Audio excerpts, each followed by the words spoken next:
Lovely নিবেদিত happy parents ডেতে আপনাদের সকলকে আবারও স্বাগত।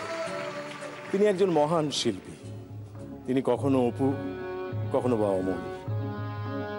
তিন ভুবনের পারে তিনি আমাদের সঙ্গে অভিযান করেছেন, আমাদের এগিয়ে নিয়ে গেছেন। ঘরে এবং বাইরে তার সঙ্গে আমরা সাত পাকে বাধা পড়েছি। আমরা হতে চেয়েছি তার অ্যাসিস্ট্যান্ট তপসী। তিনি একজন মহান শিল্পী, তিনি মঞ্চে এবং পর্দায় অনেক স্বপ্ন পূরণ ঘটিয়েছেন আমাদের। বাংলা সংস্কৃতির ধারক বাহক, আমাদের অভিভাবক। আজকে তাকে সঙ্গে করে আসছেন তার কন্যা পৌলমী, সঙ্গে নিয়ে আসছেন তার বাবা সৌমিত্র চট্টোপাধ্যায়, মা দীপা চট্টোপাধ্যায়কে। তোমরা ছেলে বলেছিল স্বপ্নগুলো কাছে, ছোট্টবেলার রূপকথারা এমনি করে বাঁচে, আমরা এবার সোনার কাঠি। যখন থেকে শুনেছি আপনারা আসবেন, পৌলমী আসবেন, দীপাবদি আসবেন, আমি নিজে খুব রোমাঞ্চে আছি। একটু আগে আমার বন্ধুদের সঙ্গে গল্প করছিলাম যে উনি থাকলে এমন সহজে কথা বলতে পারি, সরস্বতী যেন শব্দ জুগিয়ে দেন। আজকে সেই প্রার্থনাই করছিলাম। তার কারণ হচ্ছে যে ভালো মানুষ, এমন মানুষ সামনে থাকলে কি হয়, মানে তখন ভয় করে না, তখন মনে হয় চারপাশটা সুন্দর সুন্দর হাওয়া দিচ্ছে, তখন আর কোনো ভয় নেই। দেবশঙ্কর, তুমি জানো তো, যখন আমায় পৌলমী বলেছিল যেখানে আসতে হবে, আমি প্রথমে তো শুনে বলেছিলাম আমি আসবো না। তারপর বললো না, এটা করছে দেবশঙ্কর। আমরা তাহলে তো ভেবে দেখতে হয় আসবো কিনা। আমার সৌভাগ্য। সবাই জানে, বিশেষ করে আমার বাড়ির লোকেরা, যে গুণী মানুষের সম্বন্ধে আমার একটা স্বভাবতই মনের ভেতরে সফট কর্নার থাকে। আর তোমাকে এতদিন ধরে দেখছি, তোমার কাজের আমি ভক্ত, সুতরাং আমার ভালো লাগলো যে তোমার কাছে এলাম। না না, সেটা এইরকম ভাবে আপনি বলছেন, মানে এই সময় লাল হয়ে যেতে হয়, তো তেমন আপনার মতো গৌরবর্ণ নই যে লাল হয়ে যাব। যতই চারিপাশে সুন্দর মানুষ সব আছেন, কিন্তু আমি খুব ভীত। না, আমি আসলে সব শক্ত শক্ত প্রশ্ন করবে। দীপা বৌদিকে সুন্দর দেখাচ্ছে, এটা নিয়ে কোনো প্রশ্ন নেই, সবাই সেটা স্বীকার করবেন। আপনি সৌন্দর্যের কথা বললেন, আপনার কাছ থেকে কথাটা আসছে সেই জন্যে, কারণ আমরা সবাই বাড়িতে, আমার ছেলে এরা তো সবাই আপনার খুব অ্যাডমায়ারার।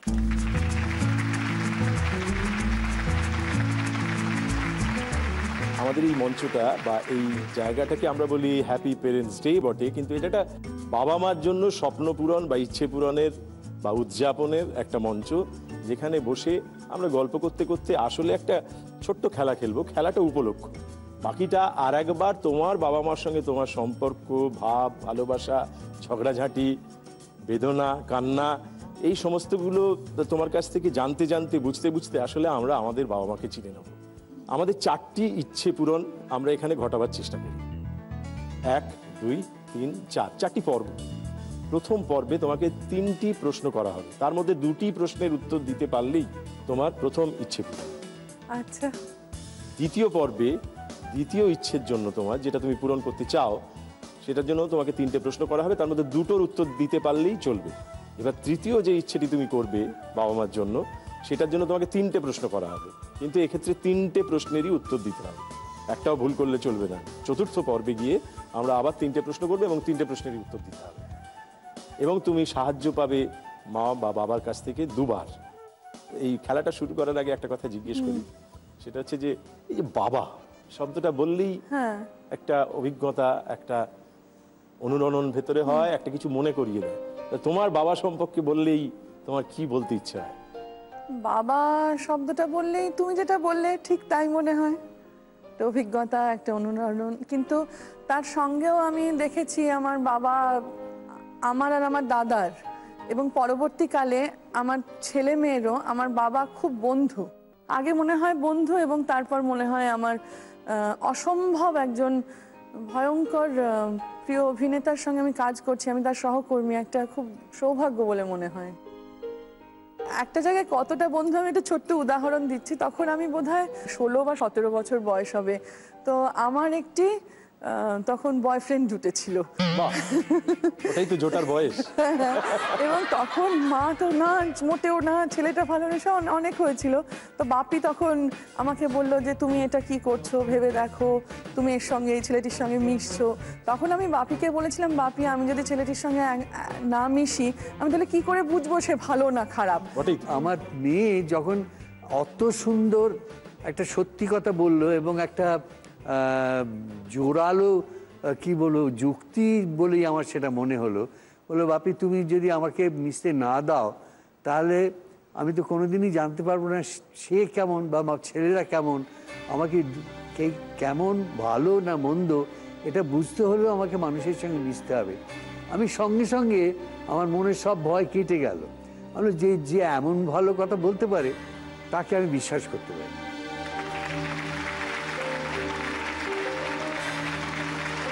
তোমার প্রথম ইচ্ছেটা আমাদের এই খেলার জন্য জানতে হবে, তো সেই প্রথম ইচ্ছেটা যদি একটু জানো। প্রথম ইচ্ছেটা হলো যে আমার বাবা, উনি যদিও এটা মা ওরা বলতে এটা পছন্দ করেন না, কিন্তু তারা, আমি বলেই ফেলছি বলেই ফেলা যাক, আজকে একটু খোলা মনে কথা বলা যাক না। কিন্তু তারা খুব কনসার্ন, তারা খুব চায় যে আমরা তো আমাদের সবাই খুব সুস্থ সবল, এবং আমাদের যারা একটু আমাদের থেকে অন্য রকম, যারা একটু আমাদের থেকে যাকে ডিফারেন্টলি এবলড, মানে তাদের জন্য কিছু করতে। এবং আমি এটা বলতে চাই না যে আমার বাবা মা কে করেছে, তাদের কত করেছে, কার জন্য করেছে, এটা আমি বলতে চাই না। আমার মনে হয় সেই করাটা তখন অনেক ছোট হয়ে যায়। যদি আমি এটা জিততে পারি তাহলে একটাও বেশ আমি চাইবো যে ওদের হাত দিয়ে যদি কিছু শিশুদের জন্য কিছু করা যায়। বাহ, এমন ইচ্ছেকে পূরণ করবার জন্য 3টে প্রশ্ন কিছুই না। এবার ভয় করতে শুরু করলো। এই তোমার প্রথম ইচ্ছেটির জন্য ফার্স্ট লেভেলের ফার্স্ট কোয়েশ্চেনটা আসছে, তুমি মন দিয়ে দেখো, মন দিয়ে শোনো, তারপর উত্তরটা দাও। চাইলে বাবা মার কাছ থেকে সাহায্য নিতে পারো। দেখা যাক ফার্স্ট রাউন্ডের ফার্স্ট কোয়েশ্চেনটা কি আছে।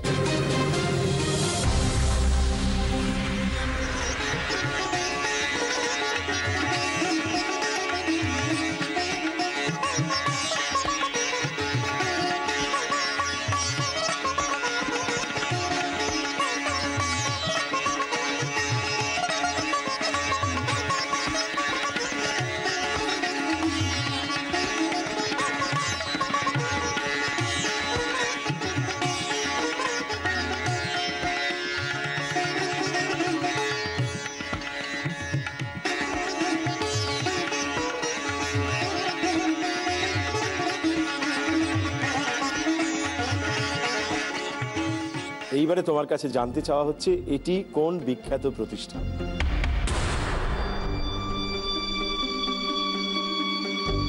দিল্লির ন্যাশনাল স্কুল অফ ড্রামা।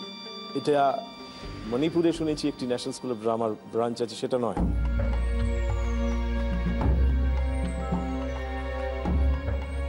কেননা তোমার যদি মনে হয় এই যে আমরা লোগোটা দেখতে পাচ্ছি এটা ন্যাশনাল স্কুল অফ ড্রামার, ওখানে দেখে থেকেছি, তাহলে এটা কিন্তু তুমি অন্য জায়গায়ও দেখবে। হ্যাঁ, না আমার আসলে বিল্ডিংটা দেখে মনে হলো ওটা বোধহয়। ও বাবা, এটাতে তো একটু ভয় হচ্ছে। তুমি যদি চাও বাবা মার সাপোর্ট নিতে পারো, আর যদি মনে করো যে না এখন রাখা থাক, এই প্রশ্নটার পরে আরো 2টো প্রশ্ন আছে, সেই 2টোর ঠিক উত্তর দিতে পারলেই চলবে। ফাইনাল উত্তরটা দিতে চাইছি দিল্লির ন্যাশনাল স্কুল অফ ড্রামা। হ্যাঁ, এটা দিল্লির ন্যাশনাল স্কুল অফ ড্রামা। আমার মনে, আমরা দেখে নিই তুমি যেটা উত্তর দিলে সেটা ঠিক হলো না ভুল হলো।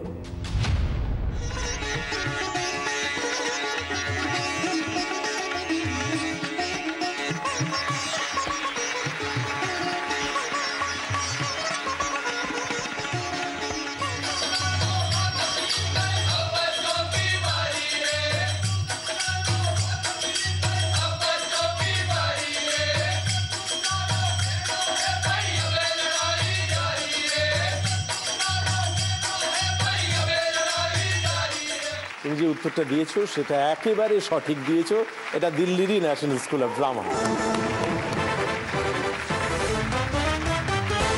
আমাদের জন্য ওটা এমন একটা জায়গা, তীর্থস্থান বলতে পারো। তো বটেই, কিন্তু এই একমাত্র প্রতিষ্ঠান যেখানে তুমিও জানো আমিও জানি যে এই ন্যাশনাল স্কুল অফ ড্রামায় আমাদের অনেকেরই স্বপ্ন পূরণ হয়, অনেকে প্রফেশনাল অ্যাক্টর হওয়ার জন্য ট্রেনিং নেন, ডিরেক্টর হওয়ার জন্য ট্রেনিং নেন, একদম। এবং একমাত্র ভারতবর্ষে এই প্রতিষ্ঠানেই একটা বৈজ্ঞানিক পদ্ধতিতে পড়াশুনো চলে, এবং তারপরে এখানে অনেকগুলি প্রযোজনা তৈরি করা হয়, এদের একটা রেপার্টরি কোম্পানি আছে, এবং এদের এই ন্যাশনাল স্কুল অফ ড্রামার ভেতরে অনেকগুলি মঞ্চ আছে। অনেকগুলি তার মঞ্চ। মধ্যে অভিমঞ্চ যেটাকে আমরা প্রেসেনিয়াম থিয়েটার বলি, সেটা খুব বিখ্যাত। তার পাশে আরো ওপেন এয়ার থিয়েটার আছে, ওদের একটা সংগ্রহশালা আছে, এবং সর্বোপরি ওখান থেকে অনেক বিখ্যাত মানুষেরা আমাদের সামনে এসেছেন যারা অভিনয় করেন, বিখ্যাত মানুষ। তো থিয়েটারের লোকজনের জন্য এটি তীর্থস্থান তো বটেই। সেই তীর্থস্থানে তুমি প্রথম পুজোটা সেরে ফেলেছো। এখন আমাদের সামনে পড়ে রয়েছে ফার্স্ট রাউন্ডের সেকেন্ড কোয়েশ্চেনটা। আমরা একবার দেখে নিই সেটা, মন দিয়ে দেখো। কি চাও কাজল? কিছু বলবে? তুমি কোথায় যাচ্ছ? তুমি আসবে আমার সঙ্গে? তুমি কলকাতায় যাচ্ছ? যদি যাই তুমি আসবে? আমার বাবার কাছে নিয়ে যাবে? নিশ্চয়ই। বাবা আমায় বকবে না? কেন বলবে কাজল? আমায় ফেলে চলে যাবে না?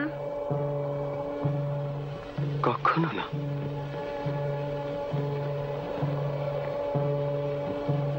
তুমি কে?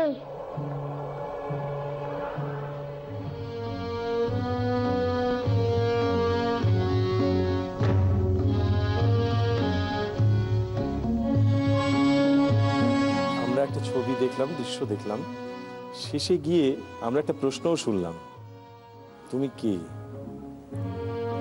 আপাতত আমাদের এটাই প্রশ্ন। বন্ধু।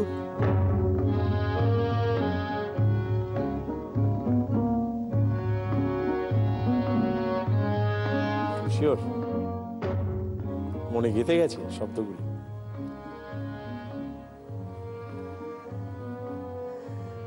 এবং যখন বন্ধু শব্দটা শুনি আমরা, তখন তোমার মুখে শোনা অভিজ্ঞতার সঙ্গে মিল পেয়ে যায়। আমি এই ছবিটা যখনই দেখি, আমি, আমার ছেলে, আমার মেয়ে, আমরা কিছুতেই চোখের জলটা সামলাতে পারি না। এটা কেন জানি না, মানে বাপির অনেক ছবি দেখেছি আমরা, কিন্তু অপুর সংসার যেন, স্পেশালি শেষ দৃশ্যটা। আমাদের সভ্যতা আমাদের শিখিয়েছে চোখের জলকে সামলাও, এমন কিছু করো না যাতে রসভঙ্গ হয়। কিন্তু আমরা যদি সত্যি সভ্য হতাম তাহলে কেউই চোখের জল সামলাতাম না, কেননা চোখের জল সামলালে অনেক সত্যি কথা বলা হয় না।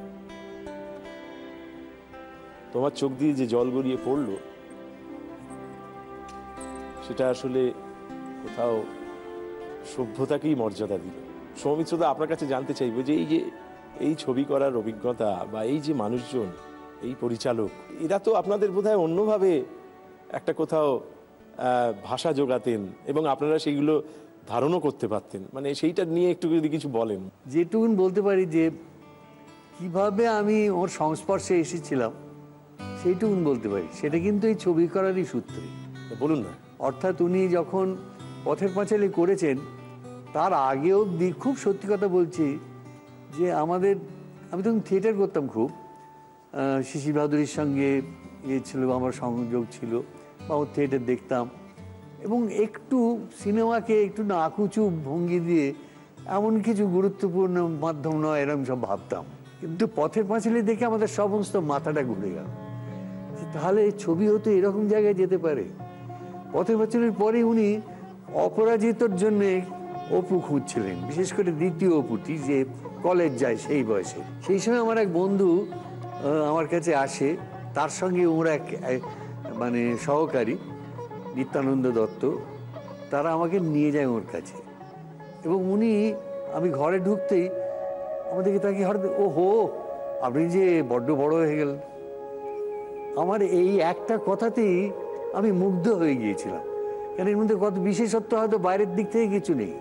আমার সঙ্গে সঙ্গে মনে হলো যে একজন মানুষ কতখানি নিবিষ্ট হয়ে থাকলে তার কাজের মধ্যে, যে তার ফর্মাল আলাপ পরিচয় এসবের আগে ওই কথাটা তার মনে হয়। তাই তো। সে তার অপু খুঁজে পেল না। এবং তারপর বসতে বললেন, সব কিছু করলেন, বললো আপনি একটু দাঁড়ান তো, আপনি কতটা লম্বা দেখি, আপনি কি করেন। এবং তারপরে যেটা হয়েছিল সেটা হচ্ছে উনি অনেক কথা বলছিলেন আমার সঙ্গে, বা আমি বলবো যে বলাচ্ছিলেন আমাকে দিয়ে। অনেক পরে বুঝতে পেরেছি ওইটি ছিল ওর মানে মানুষকে অ্যাসেস করার রাস্তা, তারা কিরম করে কথা বলে, তার ডিকশন কিরম, তার বাংলাটা কিরকম, তার এমনকি ব্যক্তিত্বটা কিরকম, সব উনি অ্যাসেস করতেন ওইভাবে কথা বলিয়ে বলি। এরপর চলে গেছে ওই অপরাজিত ছবি, ভেনিসে গোল্ডেন লায়ন পুরস্কার পায়, এবং সেইখানেই উনি বলেন যে আমি তৃতীয় ভাগটা করব। এবং সেইটার সময় আমাকে আবার নানাভাবে বলে টলে পাঠিয়ে আমাকে আবার ডেকে পাঠান। তো আমি যাই, বললাম আপনাকে একটু দরকার লাগবে বোধহয়, আমার আপনার এখনও তো অভিনয়ের শখ আছে তো? আমরা তা তো আছি। এবং সেই সময় তারপরে ডাকেন, যাই হোক, এবং করি। অনেক পরে আমি জানতে পেরেছিলাম যে উনি আমাকে দেখে স্থির করেছিলেন যে উনি তৃতীয় ভাগ করবেন। কেননা তার আগে অবধি ওনার একটা মনে ভয় ছিল যে প্রচলিত এবং প্রতিষ্ঠিত নায়কদের নিয়ে অপু হয় না। তিনি শিক্ষক ছিলেন, কত কি শিখেছি তার কাছে, শুধু যে সিনেমা নয়, জীবন সম্পর্কে অনেক কিছু শিখেছি। আমার মনে হয় এগুলো সব একসঙ্গে জড়িয়েই থাকে। এবং শেষ পর্যন্ত তারা এসে ওই বন্ধুর মতন হাত বাড়িয়ে দিয়েছিলেন বলেই তো আমি এগিয়েছিলাম। সেই জন্যই বন্ধু বলতে আমার ভালো লাগে। এবং সেই জন্যই আজকে যখন ওকে জিজ্ঞেস করা হয় তখন ও বন্ধু বলে। হ্যাঁ, এই অপসংসারের এই যে শব্দটা, এটা অমোঘ আমার লাগে। তুমি কে বলার সময় সে যদি বলতো আমি তোমার বাবা, তাহলে সেটা বড্ড খেলো একটা উত্তর হতো, তাই তো।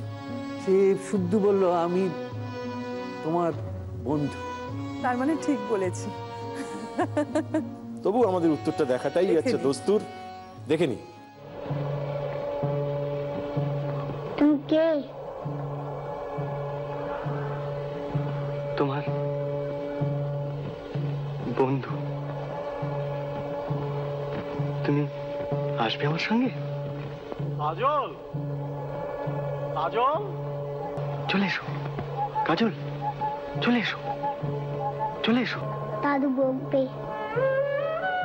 দাদু জানতে পারবে না, দাদুকে আমি বলবো না। এসো।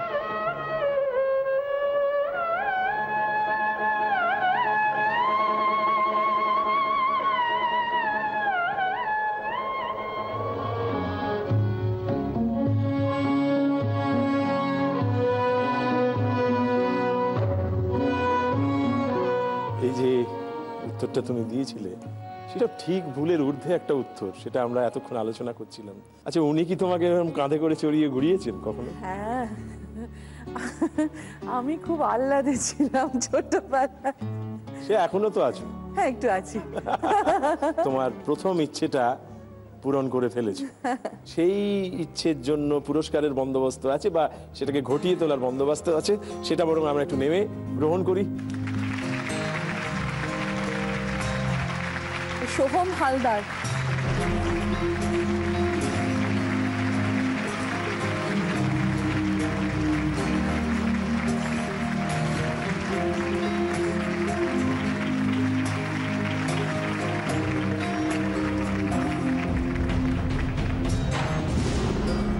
প্রথম যে ইচ্ছে তার ভেতরে একজনের নাম তুমি বলেছো এবং ও আমাদের মাঝখানে আছে।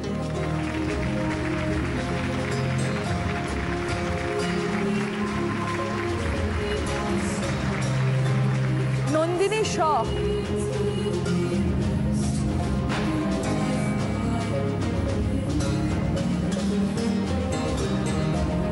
এটা যদি সৌমিত্রদা ওকে তুলে দেন।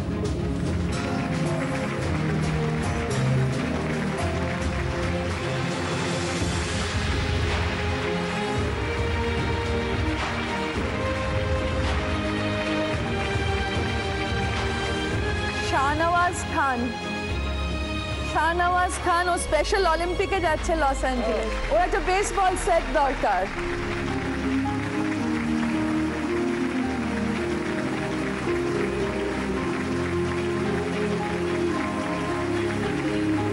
এরপর ঋত্বিক রাউত।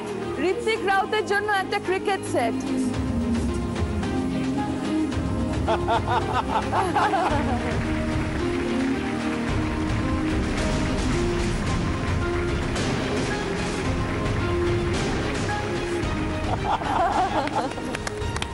দীপ গুহ ফুটবল সেট, এও স্পেশাল অলিম্পিক্সে যাচ্ছে। স্পেশাল অলিম্পিক্স 2015-তে ইন্টারন্যাশনাল লেভেলের একটা ফুটবল হাফিজা। খেলতে যাচ্ছে ও, এইটা যদি আপনি ওকে তুলে দেন।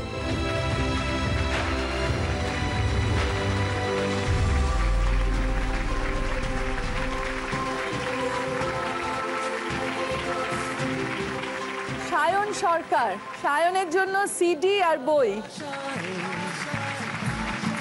कुछ ऐसा करके दिखा खुद खुश हो जाए खुदा তপজ্যোতির জন্য একটা দারুণ ব্যাপার, একটা ড্রাম সেট। उम्मीदें हंसे अब मुश्किल नहीं कुछ भी এরপর শুভজিৎ সাহা, শুভজিতের জন্য একটা পেন্টিং সেট।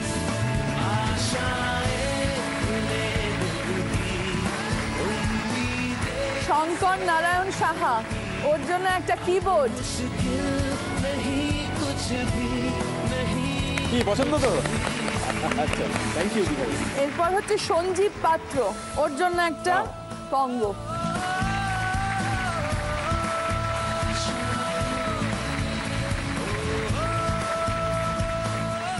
যা দেখেছি যা পেয়েছি তুলনা তার নাই। আহা আহা।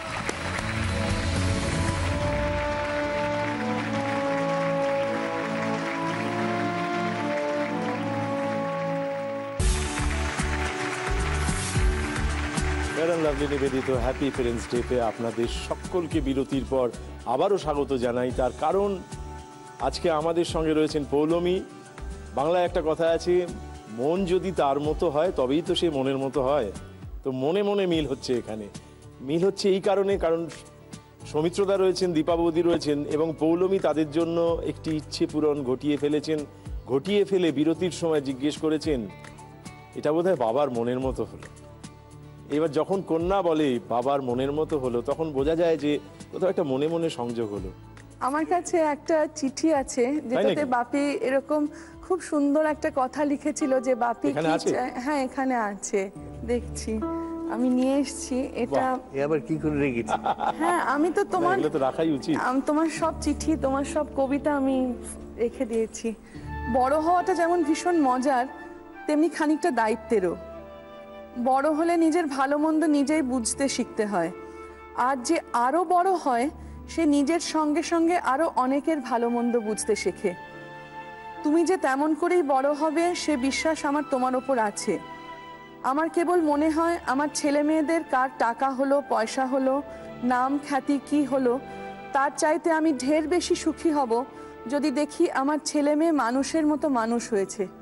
তারা অলস নয়, অকর্মণ্য নয়, অগোছালো নয়, তারা মিথ্যে বলে না, খারাপ কাজ করে না, বাইরের চাকচিক্য না করে তারা সত্যি সত্যি পরিষ্কার পরিচ্ছন্ন। তারা অযথা ভয় পায় না, কারণ ভয় পাবার মতো কাজ তারা করে না। তুমি, তোমার দাদা নিশ্চয়ই তেমনি সহজ সরল নির্ভীক সত্যাশ্রয়ী মানুষ হবে, এমন বিশ্বাস আমার আছে।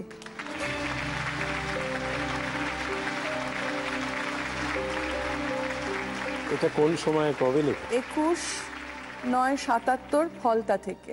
সে তো অনেকদিন আগে। এটাই আমার কাছে আমার বাবা মা, একমাত্র আশ্রয় যেখানে আনন্দ আছে, দুঃখ আছে, বেদনা আছে, আর একটা অদ্ভুত সান্ত্বনা আছে। আমি প্রায়শই বলি, যাদের পায়ের কাছে, যাদের কোলের কাছে ঘুমিয়ে পড়তে পারি তারাই আমার বাবা মা।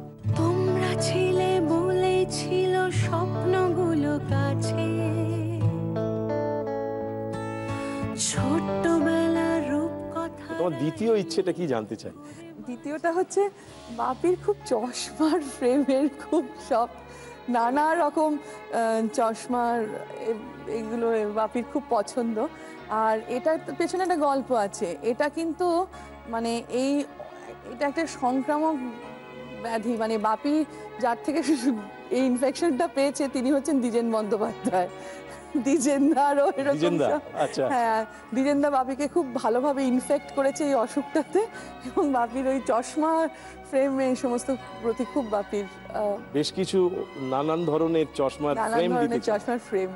মেয়ে স্বপ্ন করছে বাবার জন্য অদ্ভুত সব ফ্রেম যার ভেতর দিয়ে বাবা দেখবেন। সৌমিত্রদা, এই যে ইচ্ছেটা, এটা একটা অদ্ভুত ইচ্ছে। আমার দিক থেকে খালি মনে হলো যে ও বোধহয় ভয় পাচ্ছে যে বাবার এমন বয়সের দিকে এগোচ্ছে যে এরপর হয়তো চোখে দেখবে না, কানে শুনবে না, কি কি অবস্থা হবে। তার থেকে কয়েকটা চশমার ব্যবস্থা এখন থেকেই করা যায়। দুর্দিনের কথা ভেবে করছি। আমাদের এবারে যে পর্বটা আসছে সেটা সেকেন্ড লেভেল, এই জন্য আমার 3টে প্রশ্ন মজুদ আছে। তার প্রথম প্রশ্নটা কি আছে তোমার দ্বিতীয় ইচ্ছের জন্য সেটা দেখে নিই। হ্যাঁ,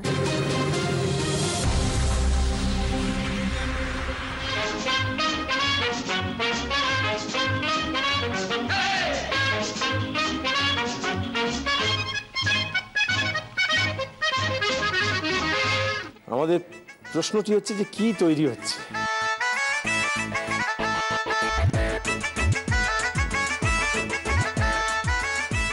রাবড়ি। মানে যেটা আমরা মিষ্টির গোত্রে ফেলি। খেতে ভালোবাসো রাবড়ি? হ্যাঁ, খুব। বাবাও ভালোবাসেন? হ্যাঁ, বাবা মা। ও, আপনি রাবড়ি ভালোবাসেন খুব? খুবই ভালোবাসি। এই যে সৌমিত্রদা বললেন রাবড়ি খেতে ভালোবাসেন, ধরো এখন একটু রাবড়ি এলো, আমরা সবাই মিলে খেলুম, তখন তোমার মাথাটা খুলে গেল এবং দেখলি না যা ভাবছিলাম তা না, এটা আসলে অমুকটা। করবো এটা? করতেই পারো। ভালোবাসেন? আছে নাকি রাবড়ি টাবড়ি?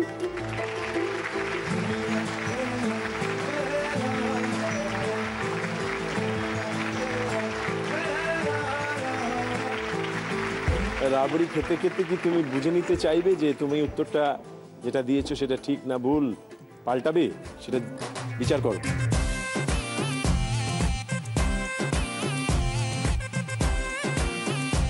যদি ভুল হয় হবে, কারণ আমার মাথায় আর কিছু আসছে না।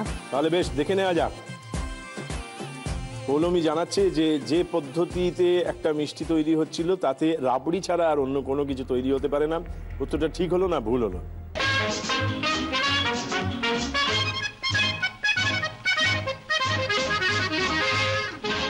জীবনে কি পাবো না ভুলেছি রাবড়ি। ইয়ে! এটা একেবারে সঠিক উত্তর।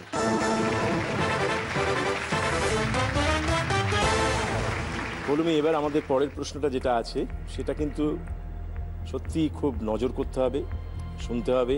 সেকেন্ড রাউন্ডের সেকেন্ড কোয়েশ্চেন, এটা পারলেই তুমি তোমার দ্বিতীয় ইচ্ছে পূরণ ঘটিয়ে ফেলবে। দেখে নিই আমরা সেটা কি অপেক্ষা করে আছি, দেখা যাক।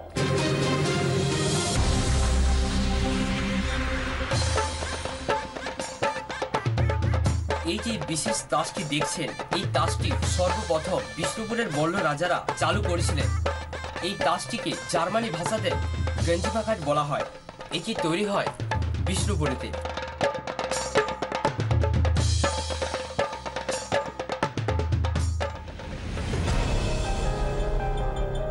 প্রশ্নটা তোমার কাছে চলে গেছে যে এই তাসের নাম কি?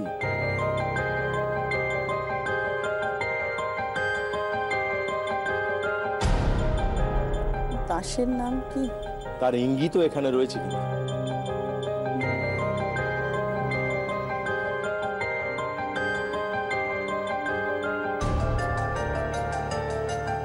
এখানে প্রতিটি তাস আলাদা আলাদা এবং সেগুলো একটা বিশেষ কিছুর ছবি।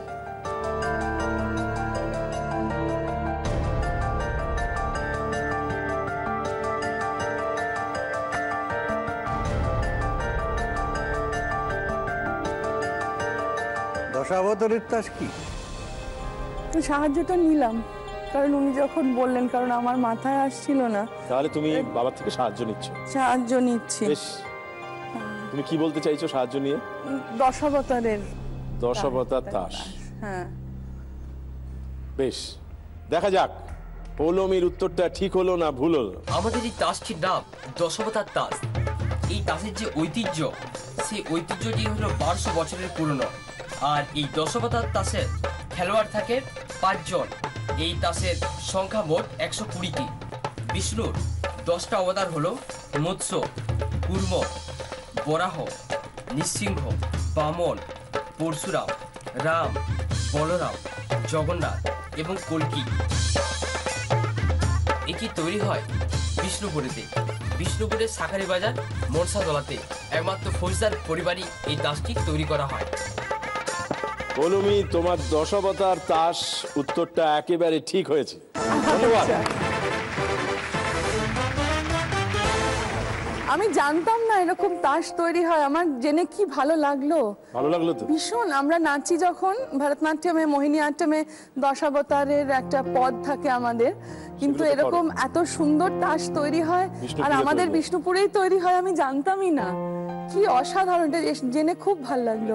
সৌমিত্রদা, আপনার কেমন লাগছে এই যে খেলাধুলো? এটা খুব ভালো। তবে একটা কথা স্বীকার করছি, এই যে দশাবতার তাস, এইটাই কিন্তু আমার মন থেকে অনেক আগে স্মৃতি থেকে চলে গিয়েছিল। আমি আসলে এখন দেখলাম 10টা তাস আর 10টা তো বিষ্ণুর 10 অবতার। তাহলে এটা বিষ্ণুপুরে হচ্ছে 10 অবতার, এটা 10 অবতার তাস হতে পারে একেবারে। উনি কিন্তু গোয়েন্দার মতো, প্রায় ফেলুদার মতো ঢুকে পড়েছেন। যাই হোক, এই যে আপনি এখন গোয়েন্দা অভিযানে গেলেন এবং উত্তর পারলেন এবং মেয়ে এগিয়ে যাচ্ছে, এখানকার পরিবেশ আমরা সত্যি সত্যি আপনার কাছে জানতে চাই কেমন লাগছে আপনার? খুব ভালো লাগছে। বিশেষ করে ভালো লাগছে কোন জিনিসটা জানো, এই যে তাসটা দেখানো হলো, এটা দশাবতাস বলে তাস বলে শেষ হলো না। তাসগুলো কোথায় হয়, কেমন ভাবে হয়, কারা ব্যবহার করে, কি খেলে, সেটারও একটা ইঙ্গিত দেয়া হলো। মানে এটার খানিকটা এনসাইক্লোপিডিক একটা নলেজকে ট্রান্সফার করা হচ্ছে। খানিকটা আমাদের, মানে বিনয়ের সঙ্গে বলছি, আমাদের চেষ্টাটা তাই। হ্যাঁ, দেখা যাক। তুমি তো সেই স্বপ্ন পূরণ ঘটিয়ে ফেলেছো, এবার সেটা হাতে তুলে দেওয়ার পালা। চলে আসুক চশমার ফ্রেম। অনেক কিছু পাওনি জানি, সময় গেছে চলে, সব ছেড়েছ শুধু আমরা এগিয়ে যাব বলে। আজ তোমাদের ইচ্ছেগুলো উড়িয়ে দেওয়ার দিন। এবার একটা রিমলেস দেখা যাক। বলো অনেকখানি ঋণ।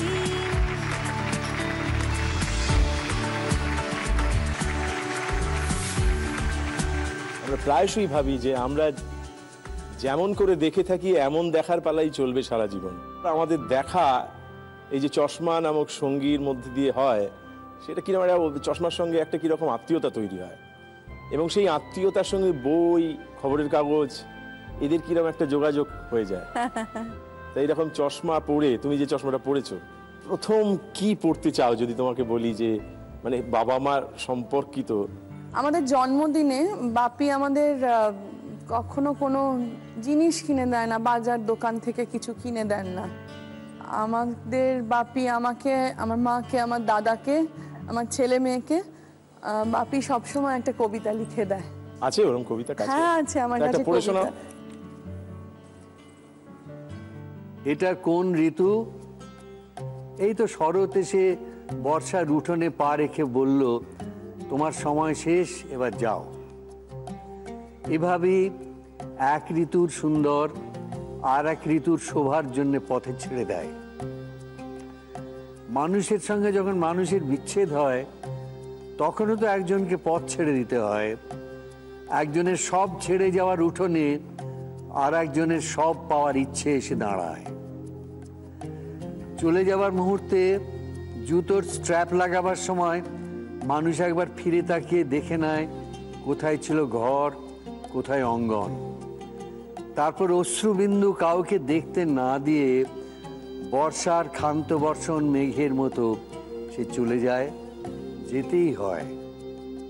যে যায় তার পিঠের ব্যাকপ্যাকে শ্রাবণের বৃষ্টি কি ধরে রাখতে পারলো? অন্ধকার পথের বিদ্যুৎ কি রাখা রইল?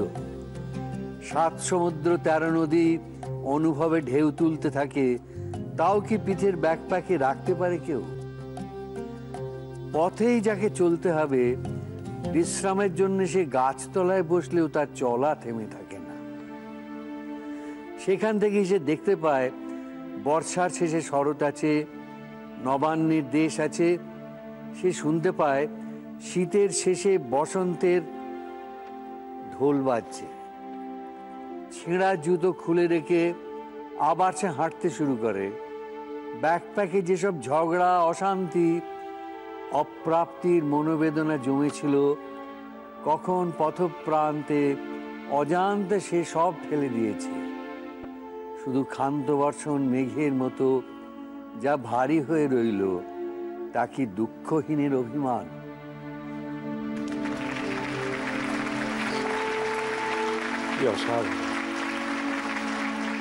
আমাদের বড় ঘোড়াটা একটু দেখেছি অন্য রকম। আমরা রোজ সন্ধ্যাবেলা বাপি হারমোনিয়াম নিয়ে বসতেন, বাপিও গলা সারতেন, আমরাও গলা সারতাম। এখন কি সুযোগ পাও এরকম গান গাওয়ার? মা বাবা আছেন, এটা হোক না। একটা বাপির একটা খুব বাপি মা দুজনেরই খুব প্রিয় গান, ওরা প্রায় আমার কাছ থেকে শুনতে চায়। বাহ, সেটাই হোক না। ফুল সে হাসিতে হাসিতে ঝরে, জোছনা হাসিয়া মিলায় যায়, হাসিতে হাসিতে আলোক সাগরে, আকাশের তারাতে আগে কায়। আমার মতন সুখী কে আছে, আয় সখী আয় আমার কাছে, সুখী হৃদয়ের সুখের গান, শুনিয়া তোদের জুড়াবে প্রাণ। প্রতিদিন যদি কাঁদিবি কেবল, একদিন নয় হাসিবি তোরা, একদিন নয় বিষাদ ভুলিয়া, সকলে মিলিয়া গাহিব মোরা। ভাবনা কাহারে বলে, সখী যাতনা কাহারে বলে, তোমরা যে বলো দিবস রজনী, ভালোবাসা ভালোবাসা। সাধু সাধু। ছোটবেলাকে তো দেখতে পাওয়া যায় মনের ভেতরে, কিন্তু মানুষ দেখতে পায় ছবিতে বা এতে। তোমার কাছে সেসব ভাড়ারে আছে কিছু এখানে? কর্তা ব্যক্তিদের আমি দিয়েছিলাম। তোমার দেখো তো পছন্দ হয় নাকি সেগুলো? ছোটবেলাকে তো দেখতে পাওয়া যায় মনের ভেতরে, কিন্তু মানুষ দেখতে পায় ছবিতে বা এতে। তোমার কাছে সেসব ভাড়ারে আছে কিছু এখানে? কর্তা ব্যক্তিদের আমি দিয়েছিলাম। তোমার দেখো তো পছন্দ হয় নাকি সেগুলো? আচ্ছা। ও বাবা,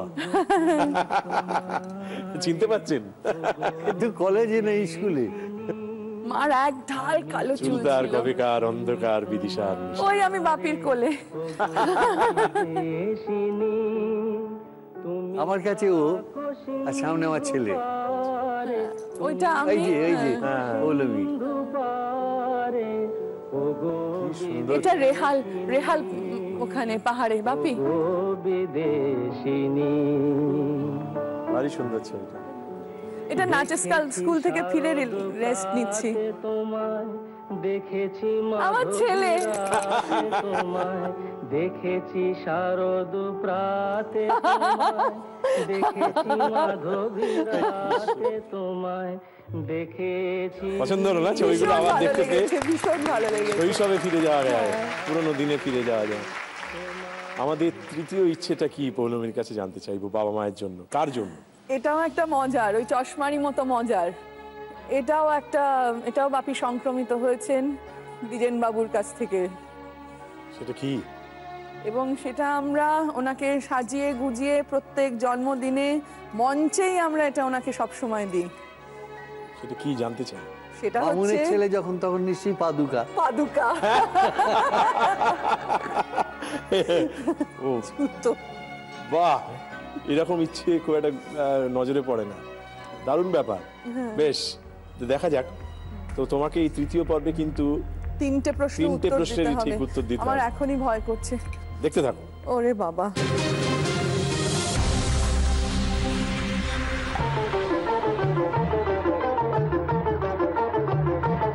কৃষ্ণনগর বলতেই মনে পড়ে মাটির পুতুল, গোপাল ভাঁড় আর সরভাজা। পুতুল নেবে গো পুতুল।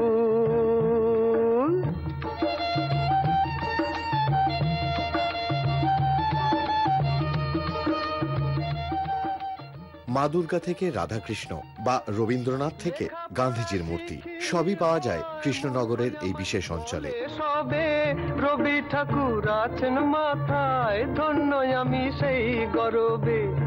এ সুযোগ পাবে না আর, বলো ভাই কি দাম দেবে, পুতুল নেবে গো পুতুল। পৃথিবী বিখ্যাত এই মাটির মূর্তি তৈরি হয় কৃষ্ণনগরের বিশেষ এক গ্রামে।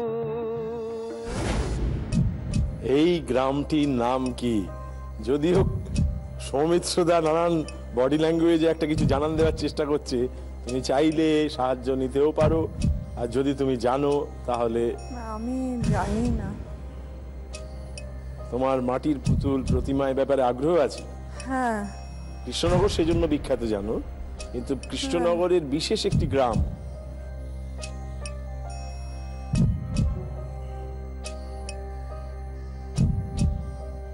আমরা প্রায় সেখানকার পুতুলও বলি কখনো কখনো। কৃষ্ণনগরের সঙ্গে তো তোমার একটা যোগাযোগ আছে। হ্যাঁ, আমাদের আদি বাড়ি কৃষ্ণনগর, ওখানে। এবং আমার ধারণা সৌমিত্রদার জন্মস্থানও বটে। এই পর্বটা এমন, এখানে প্রথমবারই আটকে গেলেই শেষ খেলা। তাই যদি তুমি না জানো, যদি মনে করো যে সাহায্য নিতে হবে, তাহলে মা বা বাবার কাছ থেকে সাহায্য চাইতে পারো। তুমি জানো? সাহায্য নিচ্ছ তুমি? হ্যাঁ নিচ্ছি, কারণ আমি জানি না। নাও সাহায্য নাও। হ্যাঁ, ঘূর্ণি। ঘূর্ণি। তাহলে ঘূর্ণি, হ্যাঁ, নামটা ভারী সুন্দর। নামটা ভারী সুন্দর। আমরা কি এই উত্তরটা নেব? হ্যাঁ, কারণ আমি তো জানি না। এই ঘূর্ণি নামের গ্রামটা, এটার কথাই আমরা বলতে চাইছিলাম কিনা, আমরা সেই উত্তরটা একবার যাচাই করে নিই। দেখা যাক। পুতুল নেবে গো পুতুল, পুতুল নেবে গো। তুমি একেবারে ঠিক উত্তর দিয়েছো, ধন্যবাদ।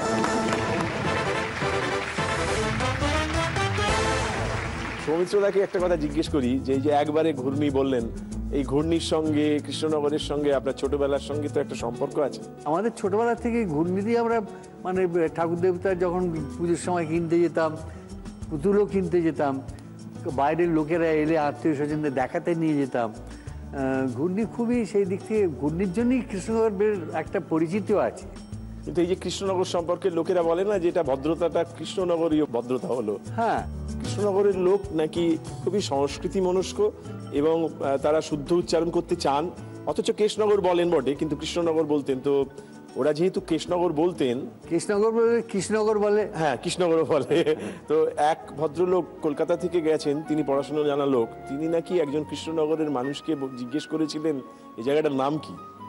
তিনি তখন বলেছিলেন যে এটা কৃষ্ণনগর। তখন উনি বলেছিলেন না না, আপনি ভুল বললেন, এটা কৃষ্ণনগর। পরিষ্কার করে উচ্চারণ করে বুঝিয়েছিলেন যে আমি শুদ্ধ উচ্চারণ করলাম। তখন নাকি কৃষ্ণনগরের সেই মানুষটি বলেছিলেন, হ্যাঁ এটা ঠিকই বলেছেন, এটা কৃষ্ণনগর, এখানে কয়েকদিন ধরে খুব বৃষ্টি হচ্ছে। এইরকম রসিকতার কথা শুনি। রসিকতার খুব ভীষণ প্রাবল্য ছিল, তবে গোপাল ভাঁড় সত্যি ছিলেন কিনা আজ পর্যন্ত প্রমাণ হয়নি। খুব সম্ভবত ওই রকম বেশ কিছু পারিষদ রাজা কৃষ্ণচন্দ্রের ছিলেন, তাদের থেকে একটা মিথ তৈরি হয়েছিল একজনকে নিয়ে, এরকম হতে পারে। কিন্তু কৃষ্ণনগরের মানুষ স্বভাবত একটু পরিহাস তরল ছিলেন। আমার একটা কাকা বাস কিনলেন, প্রথম কৃষ্ণনগরের বাস। তা আমরা যখনই বাড়ি যেতাম কলকাতা থেকে, তখনই সেই বাসের সামনে বসে যেতাম, আর সে খুব মানে গর্ব সহকারে হেমন্তদা, মানে যিনি চালক, তিনি খুব জোরে জোরে চালাতেন। তো সেটা চালাতে চালাতে একটা প্রায় রিক্সার ঘাড়ের উপর গিয়ে পড়েছেন। রিক্সাওয়ালা বললেন, চুপ তাকিয়ে খালি বললো, হেমন্তদা মারতে চান তো মারুন, খালি একেবারে শেষ করতে হবে, নইলে জ্বালা জুড়বে না। এরকম একটা দার্শনিক রসিকতা, হ্যাঁ এটা কৃষ্ণনগরই পাওয়া যায়, এখানে কৃষ্ণনগরই পাওয়া যাবে। আমাদের তৃতীয় পর্বের সেকেন্ড কোয়েশ্চেনটা অপেক্ষা করছে। বাবা, আমার এবার সত্যি ভয় করছে। এবারে তুমি একা। হ্যাঁ, এবার ভয় করছে। এবার তোমার একলা পথ চলা। থার্ড লেভেলের সেকেন্ড কোয়েশ্চেনটা দেখে নি।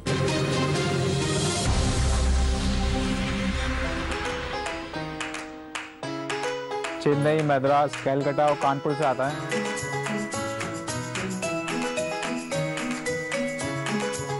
जो कंपोनेंट्स को जोड़ेंगे, बेसिकली जो छोटे छोटे कंपोनेंट्स होते हैं, आगे का पीछे का सब मिला के एक कपड़ा तैयार होता है पूरा बेसिक।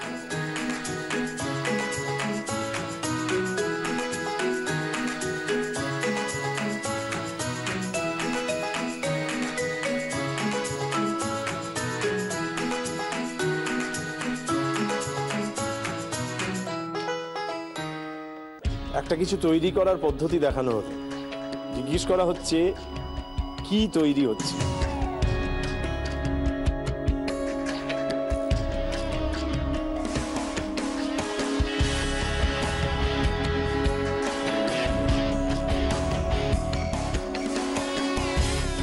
আমরা এইটুকু বুঝলাম, বেশ, কিন্তু কিছু কিছু গঠনও আমরা দেখেছি, যার থেকে আন্দাজ করা যেতে পারে যে কি হচ্ছিল? ব্যাগ।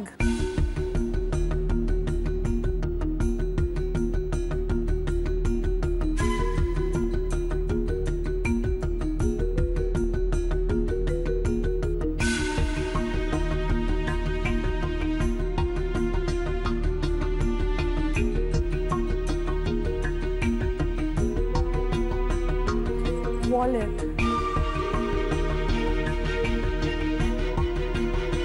এরপরে তুমি বলো কোন উত্তরটা নেবে।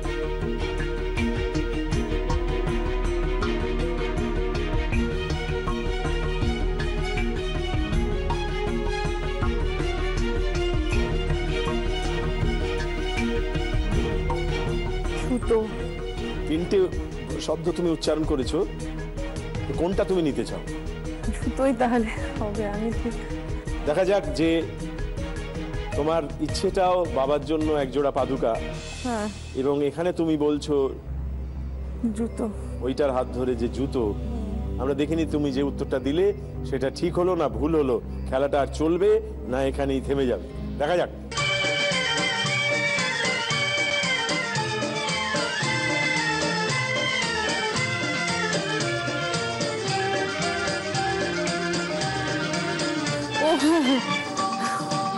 मेरा जूता है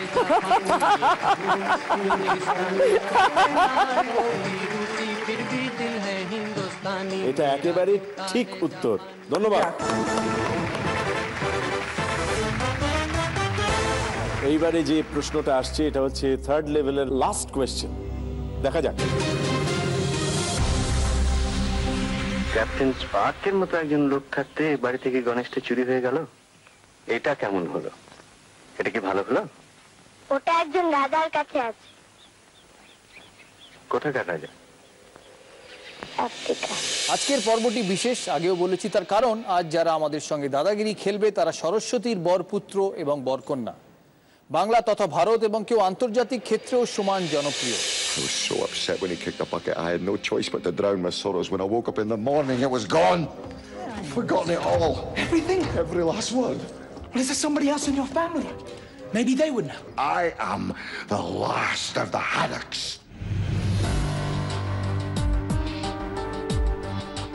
তিনটে দৃশ্য থেকে একটি চরিত্রের কথা ভাবতে হবে যা এই তিনটে দৃশ্যের সঙ্গেই সম্পর্কিত। তুমি উত্তরটা পেয়ে গেছো। হ্যাঁ, আমি চাই তুমি ঠিকটাই বলো, সেই কারণে আমি তোমাকে ছটফট করতে বারণ করব, কারণ তুমি এখন ভেবে উত্তর দাও, বিবেচনা করো। এটা জানি। জানো? হ্যাঁ। তাহলে বলে ফেলো। ক্যাপ্টেন। তাই তো? একদম। একটু বোঝাতে হবে। ক্যাপ্টেন হ্যাডক, ও বললো ক্যাপ্টেন স্পার্ক, আর আমাদের দাদা ক্যাপ্টেন অফ ইন্ডিয়া। দাদা যে সরস্বতীর বরপুত্র বরকন্যা বলল সেটা তুমি এড়িয়ে গেলে। আজ যারা আমাদের সঙ্গে দাদাগিরি খেলবে তারা সরস্বতীর বরপুত্র এবং বরকন্যা।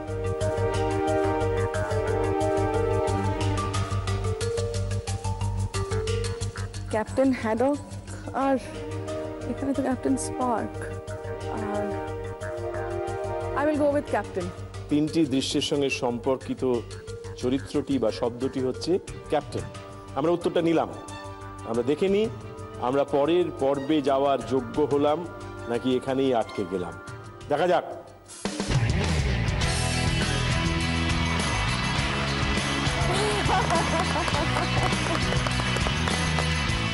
Sourav Ganguly captain, captain Haddock টিনটিনের বন্ধু ক্যাপ্টেন স্পার্ক। সেই সঙ্গে তুমি অর্জন করেছো তোমার বাবার জন্য পাদুকা। বেশ, দেখা যাক সেটা কেমন। তোমরা ছিলে বলেই ছিল স্বপ্নগুলো কাছে, ছোট্টবেলার রূপকথারা এমনি করে বাঁচে। আমরা এবার সোনার কাঠি মুঠোয় তুলে নি, আজ তোমাদের স্বপ্নগুলো সত্যি করে দিই। ইচ্ছে খুশি ফিরিয়ে দেওয়া সময়। জীবন নেই কি পাবো না, ভুলেছি সে ভাবনা, সামনে যা দেখি জানি না সে কি আসলে কি নকল শোনা।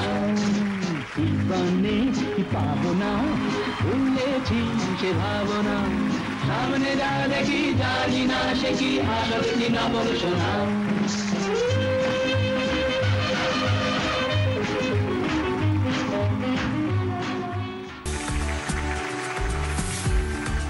আমি জিজ্ঞেস করবো তোমাকে, তোমার স্কুল কলেজের যে বন্ধুদের তুমি পেয়ে এসেছো এতদিন, তোমার বাবা কি তার চেয়েও বেশি দায়িত্ব পালন করে যান না বন্ধু হিসেবে? হ্যাঁ, একদমই তাই। আমার মনে আছে আমার ছোটবেলায় যখন বড় হচ্ছে, ওই বয়স সন্ধির বয়সটা, তখন মন খারাপ হলে বা মন কেমন করলে বাপি আমাকে নিয়ে যেত, গাড়ি চালিয়ে একটা ড্রাইভে নিয়ে যেত, আমাকে গঙ্গার ধারে ভুট্টা খাওয়াতো, বা আমার মার সঙ্গে বসে আমি অনেক গল্প করতাম কেন মন খারাপ লাগছে বা কি করছে। আমার মনে আছে আমার মা আমায় নাচের স্কুল থেকে নিতে আসতো, থাঙ্কামানি কুট্টির ওখান থেকে, আর মা আর আমি, আমার এখনো মানে সেটা আমার কাছে আমার সব থেকে দামি স্মৃতিগুলোর মধ্যে একটা, যে আমি আর মা নাচের স্কুলের পর আমরা হেঁটে হেঁটে আমার মাসির বাড়ি যেতাম, কত কথা হতো আমাদের। এই বন্ধুত্ব আমি চেষ্টা করেছি, তাই আমার মা বাবার কাছ থেকেই শিখে আমার ছেলে মেয়েরও বন্ধু হওয়ার চেষ্টা করেছি, কারণ আমার মনে হয়েছে যে এই প্রাপ্তিটা সব থেকে বেশি দামি বোধহয়। আমি অন্তত চিরকালই ভীষণ ব্যস্ত, সময়ের অভাব ছিল আমার, তার জন্য হয়তো ভেতর ভেতর মনে একটা গিল্টও থাকতো যে আমি কি যথেষ্ট সময় দিতে পারছি আমার বাড়ির জন্যে, আমার ছেলে মেয়ের জন্যে। আমি একটা জিনিস গোড়ার থেকে আমার বাড়িতে এটি মানে প্রচলন করার চেষ্টা করেছি, যেটা আমি আমার বাবা মার কাছ থেকে পেয়েছি, সেটা হচ্ছে এই বন্ধুত্বের সম্পর্কগুলো। ওর কাছে আমি দেখেছি যে ওর সব থেকে ছোটোবেলাকার স্মৃতি যা আমার যে কটা আছে, তার মধ্যে কতগুলো তো অখাদ্য খাওয়ার স্মৃতি, ও বরফ বড়ি খুব আজে বাজে যেখানে সেখানে ফুচকা থেকে আরম্ভ করে যা কিছু খেয়ে বেড়াতো, সেটার জন্য ওর মা খুব চিন্তিত হতো, বকতো ওকে। কিন্তু সেই সঙ্গে সঙ্গে আমি দেখেছি সব থেকে ছোট তখন কোনো রকম করে হাঁটতে পারে, তখন থেকে ওর মা ওকে তার দিন তাতে তিনটা গীতা, তাতে দিন তাতে তিনটা করে ওকে নাচের দিকে ঠেলে দেওয়ার একটা চেষ্টা করছি। এইতে আমার এই ছবিটা সত্যি কথা বলতে কি, যে আমাকে যে কত আশ্বস্ত করতো যে তাহলে একটা কোনো আমি চাইনি আমার ছেলেমেয়েরা খুব সাকসেসফুল মানুষ হোক, খুব বড় বড় কাজকর্ম করুক, প্রচুর পয়সা রোজগার করুক, তেমন করে নিজের জীবনও ভাবিনি, তাদেরটাও কিন্তু আমি ভাবিনি, কারণ আমি নিজের সম্বন্ধে যা ভাবি ওদের সম্বন্ধে তো তাই ভাবতে পারি, তার বেশি ভাবার ক্ষমতা আমার নেই। সেইখানে যখন দেখতাম যে একটা শিল্পকর্মের দিকে এগোচ্ছে, এই দিক থেকে ছোট থেকে নাচতো, সেটা মার প্রেরণাতে। ওর মা কিন্তু নাচতেন ওর কম বয়সে। তো আমাদের সকলেরই ভেতর তো একটা অতৃপ্ত আকাঙ্ক্ষা থেকে যায়, যা হবার হয়নি, তা সেটা যদি পরে হয়, পরে যদি পরবর্তী প্রজন্মের মধ্যে হয়, ওর মা হয়তো সেই ভেবে করতেন। কিন্তু আমার পৌলমী সম্বন্ধে স্মৃতিটা ওইটি সব থেকে আগের স্মৃতি। আজকের জন্য শেষ ইচ্ছেটা বাবা মার জন্য বা কার জন্য তুমি যদি জানাও তাহলে আমরা জানতে পারি। শেষ ইচ্ছেটা হলো যে আমরা অনেক দিন ধরে প্ল্যান করছি কিন্তু হয়ে উঠছে না, যে আমরা সবাই মিলে নর্থ বেঙ্গলের জঙ্গলে ট্রিপ করতে যেতে চাই, সবাই মিলে একটা ছুটি কাটাতে যেতে চাই ডুয়ার্সে। সত্যি ডুয়ার্স ফুরোয় না, যত কখনো ফুরোয় না, কিন্তু তার জন্য তিনটে ভয়ঙ্কর প্রশ্নের উত্তর দিতে হবে, প্রশ্নের মুখোমুখি হতে হবে। হ্যাঁ, একটা ফিল্ম ক্লিপ দেখাবো এখানে, খুব মন দিয়ে দেখতে হবে। আচ্ছা, চরিত্ররা কি কথা বলছে, তাছাড়াও আশেপাশে সর্বত্র ঠিক আছে কি লুকিয়ে আছে, খোলা মনে দেখো, কিন্তু সবটাই দেখো। দেখা যাক আমাদের চতুর্থ পর্ব বা ফোর্থ লেভেলের ফার্স্ট কোয়েশ্চেনটা তোমার জন্য কি অপেক্ষা করে আছে।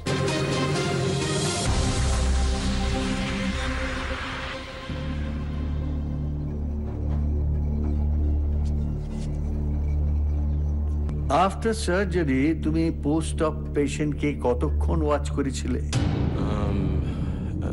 স্যার প্রায় ঘন্টাখানেক।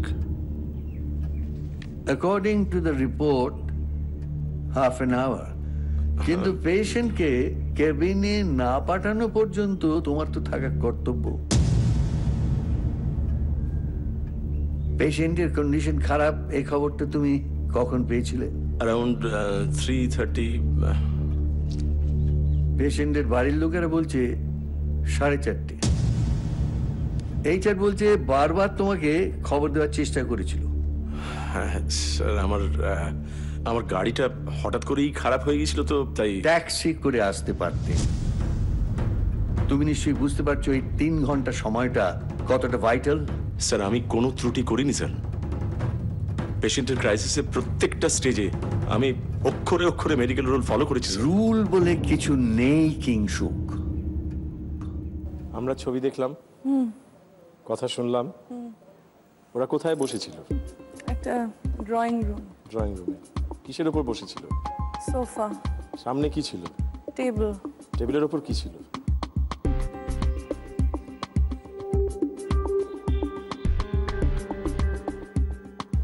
কাগজপত্র, খাবার।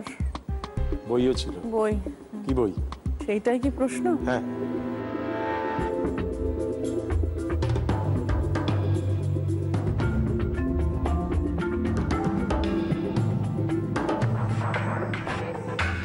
টপ শটে বইটাকে দেখাও যাচ্ছিল, বোঝাও যাচ্ছিল।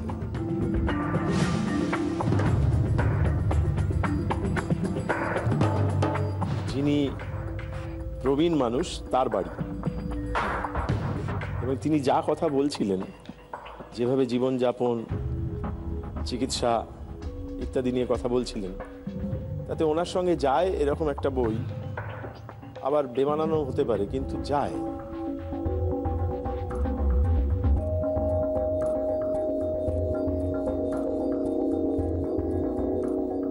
আমি একটা গেস করতে পারি। একজন মানুষের ছবি ছিল বইটার উপর। রামকৃষ্ণ পরমহংসদেবের কথামৃত। আমার মনে হচ্ছে যে কনভারসেশনটা হলো দুজনের মধ্যে, তার মধ্যে একটা খুব গভীর একটা, আমি ছবিটা আগে দেখেছি, গভীর একটা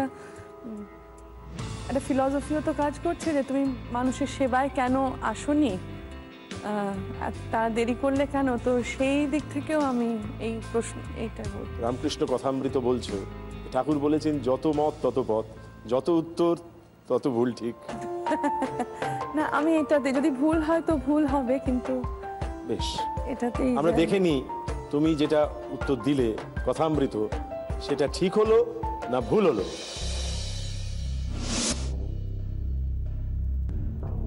পেশেন্টের কন্ডিশন খারাপ, এই খবরটা তুমি কখন পেয়েছো? উত্তরটা তুমি একেবারে ঠিক দিয়েছো।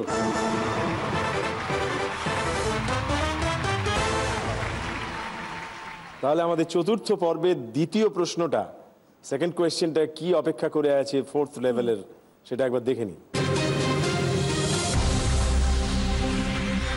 Rabindranath, Karl Marx, Cleopatra, Atulya Ghosh, Helen of Troy, Shakespeare, Mao Tsetung, Don Bradman. না না না, বলছি Rabindranath, Karl Marx, Cleopatra, Atulya Ghosh, Helen, Mao Zedong.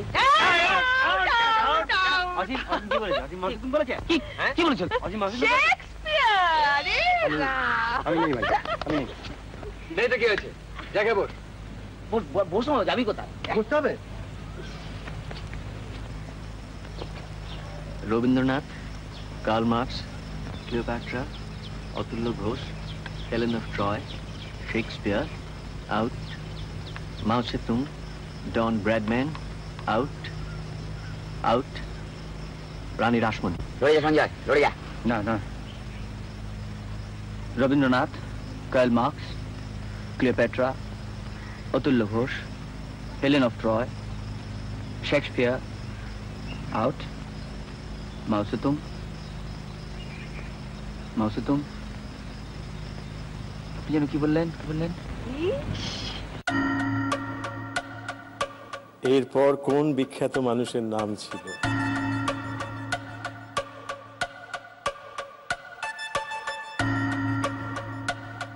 রানী রাসমণি। ঠিক এরপরেই কি শুনেছো? Rabindranath, Karl Marx, Cleopatra, Atulya Ghosh, Helen of Troy, Shakespeare, Mao Tsetung, Don Bradman. বিশ্ববিখ্যাত মানুষ, এবং এই মুহূর্তে তার সঙ্গে কোথাও আমরা যোগাযোগের মধ্যে রয়েছি এই সময়টা। সৌমিত্র দাদা মাথা নাড়ছেন, কিন্তু ওনার উপায় নেই তোমাকে সাহায্য করার।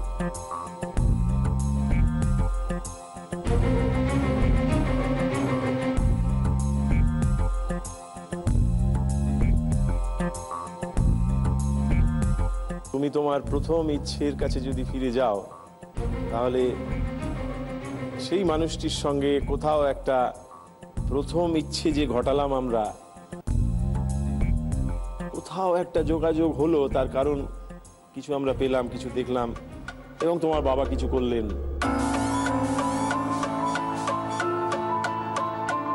প্রথম ইচ্ছের কাছে যদি ফিরে যাও, তাহলে সেই মানুষটির সঙ্গে কোথাও একটা প্রথম ইচ্ছে যে ঘটালাম আমরা, কোথাও একটা যোগাযোগ হলো। তার কারণ কিছু আমরা পেলাম, কিছু দেখলাম, এবং তোমার বাবা কিছু করলেন।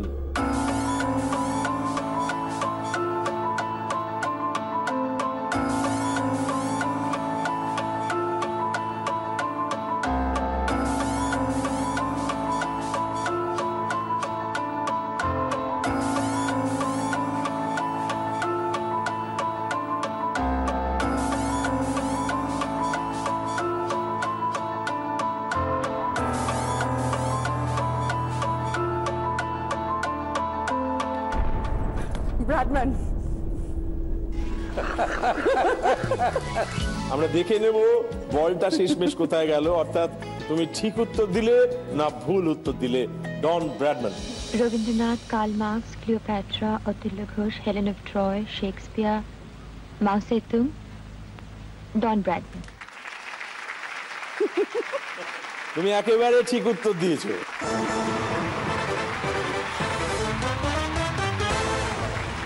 তোমার সামনে আর একটা প্রশ্ন পড়ে আছে। সেই একটা প্রশ্নের ঠিক উত্তর দিলেই তোমার চতুর্থ ইচ্ছেটা পূরণ হবে। শুধু তাই না, আজকে সবকটা ইচ্ছের সফল রূপায়ণ দেখে তুমি তোমার বাড়ি ফিরবে। থার্ড কোয়েশ্চেনটা কি আছে দেখে নি।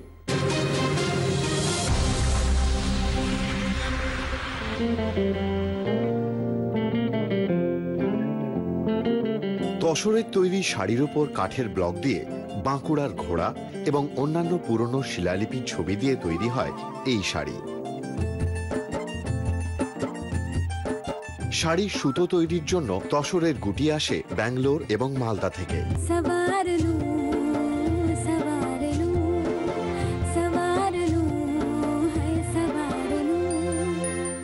শাড়ির থান তৈরি হয় বাঁকুড়ার সোনামুখী ও পাত্রসায়র নামক অঞ্চলে।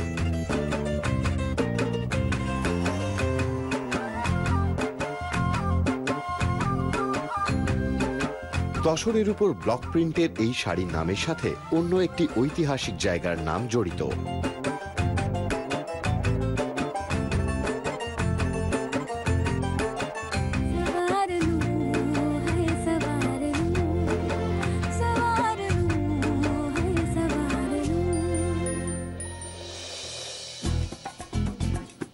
যে শাড়িটি তৈরি করা হচ্ছিল, বিবরণও দেওয়া হলো, দেখানো হলো, এই শাড়ির নাম কি? এটা সিল্ক।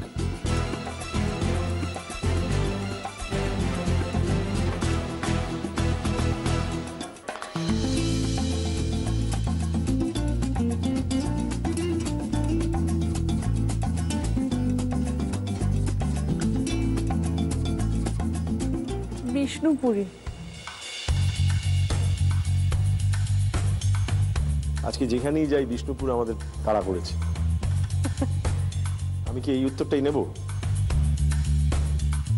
বিষ্ণুপুরি সিল্ক। পৌলমী বলছে এটা বিষ্ণুপুর সিল্ক। যদি এই প্রশ্নের উত্তরটা ঠিক হয় তাহলে আমরা ওর স্বপ্ন পূরণ করতে পারবো। যদি ভুল হয় খেলাটা আটকে গেল, একেবারে ঘাটে এসে নৌকা ভিড়ল না। এখন দেখে নেব আদতে এই শাড়ির নাম কি। দেখা যাক।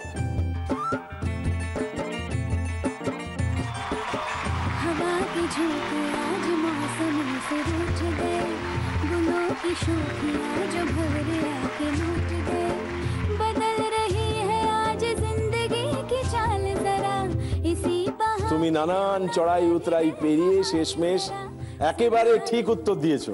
ধন্যবাদ।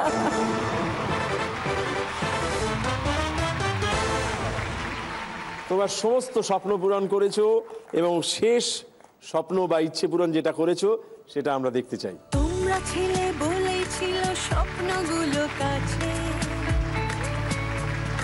ছোট্টবেলার রূপকথারা এমনি করে বাঁচে। আমরা এবার সোনার কাঠি মুঠোয় তুলে নি। এছাড়া পৌলমী, মায়ের জন্য আদি মোহিনী মোহন কাঞ্জিলালের তরফ থেকে একটা শাড়ি আছে। ইচ্ছে খুশি ফিরিয়ে দেওয়া সময় এসেছে, এখন থেকে সব কথা হ্যাপি প্যারেন্টস ডে। এই মেরু ক্যাবের তরফ থেকে 6টা ভাউচার আছে, তোমরা যদি কোনো স্বপ্নের সফরে যেতে চাও এরা তোমাদের সাহায্য করবে। আমার তরফ থেকে একটা অ্যালবাম, এই সব ছবিগুলো যেগুলো আমরা দেখছিলাম সেগুলো এখানে আছে সব ধরা।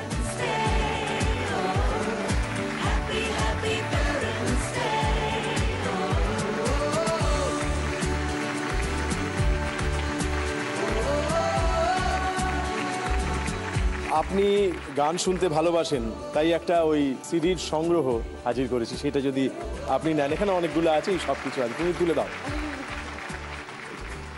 আচ্ছা, আমরা শুনছি বাচ্চারা কিছু সৌমিত্রদাকে, দীপা বৌদিকে দিতে চায়, ওদের কাছে আসতে চায়। তোমরা চলে এসো যারা যারা এখানে আসতে চাও।